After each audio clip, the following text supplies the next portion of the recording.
श्री स्वामी समर्थ. मी मोहिनी विजय निंबाळकर तुमचं आपल्या यूट्यूब चॅनलमध्ये खूप खूप स्वागत आहे. आजच्या व्हिडिओमध्ये आपण बघणार आहोत श्री काळभैरवनाथ पौराणिक कथा. श्री काळभैरवनाथ प्रसन्न.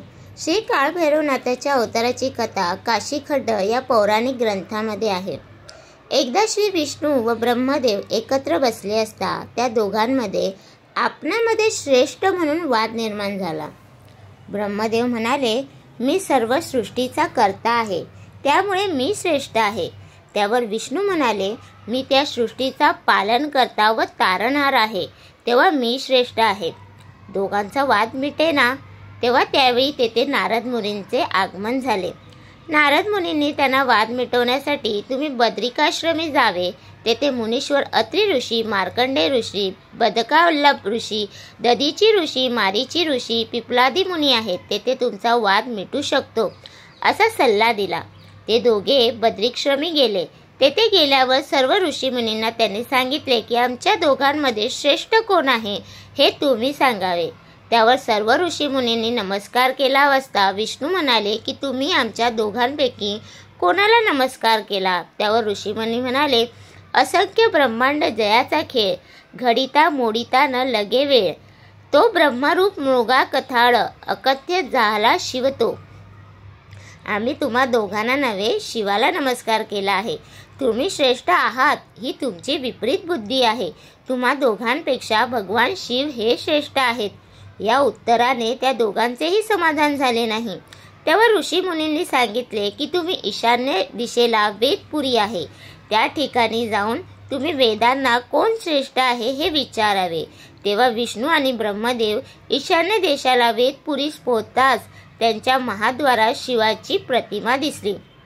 वेदापुरीमध्ये जाताच त्यांना यजुर्वेद, सामवेद, अथर्ववेद, ऋग्वेद हे भेटतात. विष्णू व ब्रह्मदेव यांनी येण्याचे प्रयोजन सांगताच ते सर्वजण म्हणाले की तुम्ही दोघे भगवान शिवाचे अंकुर आहात. हा तुमचा वाद व्यर्थ आहे. भगवान शिवच तुमच्यापेक्षा श्रेष्ठ आहेत. भगवान शिवाची कोणी स्पर्धा करू शकत नाही. असे त्यांचे उत्तर ऐकून दोघांनाही वेदांचा राग आला.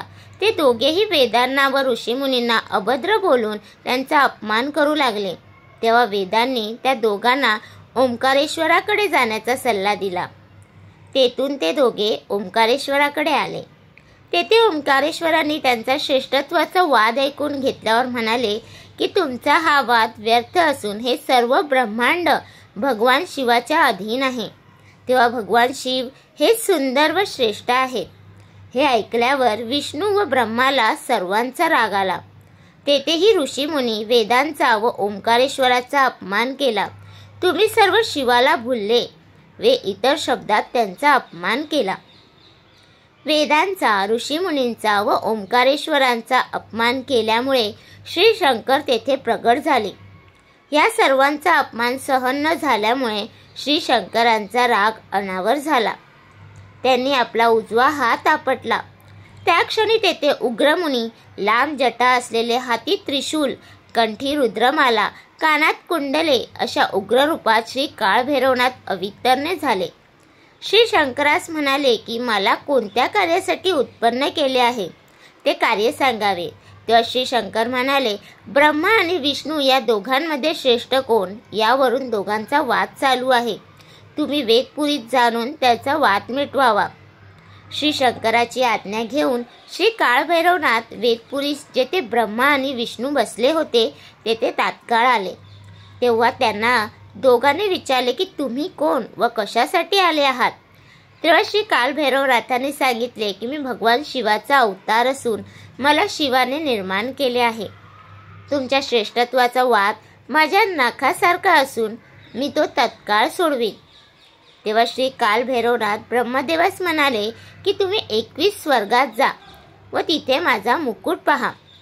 तो पाहून व विष्णूस सांगितले, सप्त पाताळात जाऊन माझ्या पादुका पाहून या.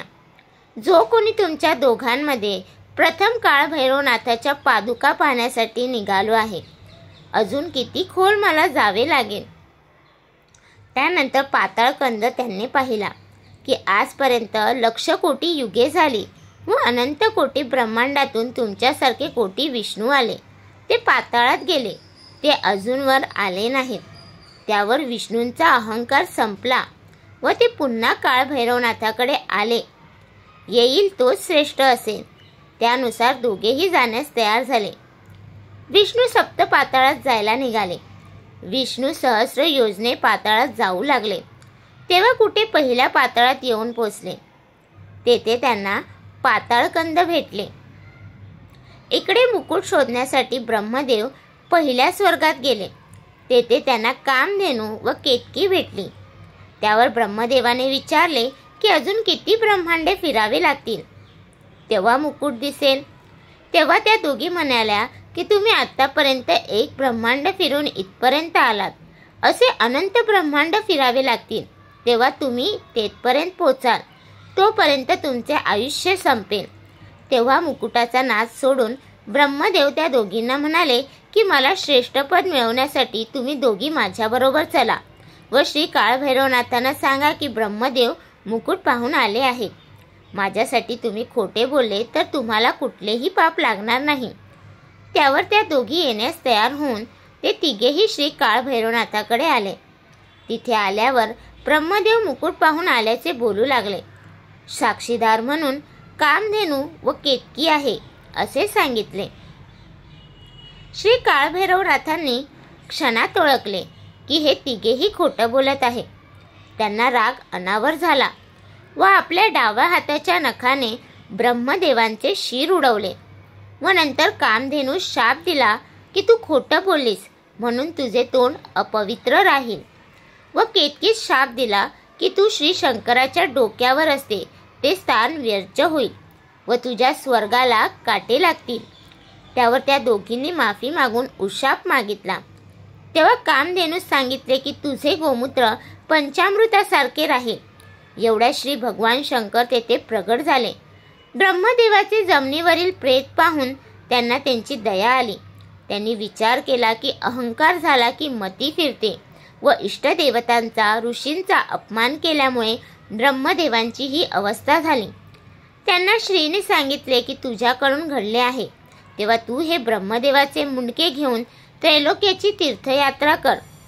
ज्या ठिकाणी हे मुंडके तुझ्या हातातून गळून पडेल तेथे तुझे ब्रह्महत्येचे पातक संपेल. हे ऐकून श्री काळभैरवनाथ त्रैलोक्याची यात्रा करण्यास निघाले. तेथून ते दोघे ओंकारेश्वराकडे आले.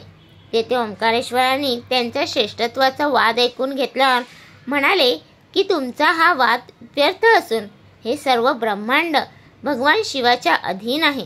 तेव्हा भगवान शिव हे सुंदर व श्रेष्ठ आहेत. हे ऐकून विष्णू व ब्रह्माला सर्वांचा राग आला. तेथून ऋषीमुनी वेदांचा व ओंकारेश्वराचा अपमान केला. तुम्ही सर्व शिवाला भुलले व इतर शब्दात त्यांचा अपमान केला. इकडे श्री शंकराने शिवगणास मणिकर्णिकेचे पाणी आणण्यास सांगितले व ते शिवमंत्राने ब्रह्मदेवावर शिंपून त्यांना जिवंत केले. तेथे ब्रह्मदेवाचा अहंकार संपला. श्री काळभैरवनाथ प्रथम तीर्थयात्रेला पातालामध्ये गेले. तेथून स्वर्गात गेले. नंतर वैकुंठासी गेले. श्री विष्णूने व लक्ष्मीने त्यांची यथासांग पूजा करून सोन्याच्या कमळाची माळ त्यांच्या गळ्यात घातली. तेथून मृत्यूलोकी आले. इथे 11 ज्योतिर्लिंगाची त्यांनी तीर्थयात्रा केली तरी ब्रह्महत्येचे पातक जाईना. तेव्हा शेवटचा ज्योतिर्लिंग काशी येथे जायचे राहिले होते म्हणून त्या ठिकाणी ते गेले. काशीमध्ये गेल्यानंतर त्यांच्या हातातील ब्रह्मशीर गळून पडले. ब्रह्महत्येचे महापातक फिटले. नंतर काशी या ठिकाणी श्री भगवान शंकराची पूजा अर्चा करून श्री काळभैरवनाथांनी अनुष्ठान चालू केले. 8 लक्ष वर्ष तिथे त्यांनी अनुष्ठान केले. त्यावर श्री शंकर तेथे प्रगट झाले. त्यांनी श्री काळभैरवनाथावर प्रसन्न होऊन वरदान दिले की माझे जे 64 कोटी शिवगण आहेत त्यांचा तू अधिपती होशील व काशी क्षेत्राचा रक्षपाल तू झाला आहेस. काशी क्षेत्री पहिल्या पूजेचा मान तुला मिळेल. श्री काळभैरवनाथांना जे वंदन करतात त्यांना यमदूत वंदन करतात. श्री काळभैरवनाथाचा महिमा जे वाचतील किंवा श्रवण करतील त्यांना 12 ज्योतिर्लिंगाचे दर्शनाचे पुण्य मिळते. तर तुम्हाला हा माझा व्हिडिओ कसा वाटला प्लीज कमेंट करून नक्की सांगा। व्हिडिओ आवडला असेल तर लाईक करा, कमेंट करा आणि शेअर करायला विसरू नका। आणि तुम्ही अजूनपर्यंत आपल्या चॅनलला सबस्क्राईब केलं नसेल तर प्लीज जाऊन चॅनलला नक्की सबस्क्राईब करा, कारण आपल्या चॅनलवरती तुम्हाला आध्यात्मिक माहिती आणि स्वामी महाराजांचे व्हिडिओ बघायला भेटतात। तर भेटूया उद्या एका नवीन व्हिडिओ सोबत। श्री स्वामी समर्थ।